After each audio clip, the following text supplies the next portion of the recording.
স্কুলের best friend, কলেজের best friend, আমার ফ্রেন্ডের সাথে যদি বের হবো, কেন ফ্রেন্ডের সাথে কেন বের হতে হবে? আমি তো তোমাকে ঘুরতে নিয়ে যাবো। পরে আমি যখন বললাম যে দেখেন আপনি আমার হাজবেন্ডের সাথে আমি যতই ঘুরি না কেন, আমার ফ্রেন্ডদের সাথে যে আমি একটা টাইম স্পেন্ড করবো বা আমি ফ্রেন্ডদের সাথে যে একটা হাসি দিব,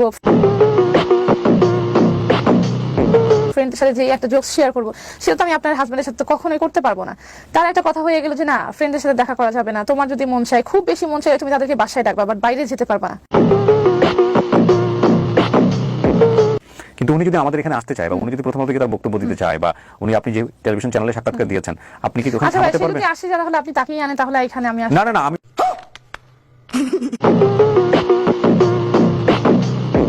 এসে এটাই দাঁড়ালো যে আমি এখানে জাস্ট আমার কথা শেয়ার করতে আসছি।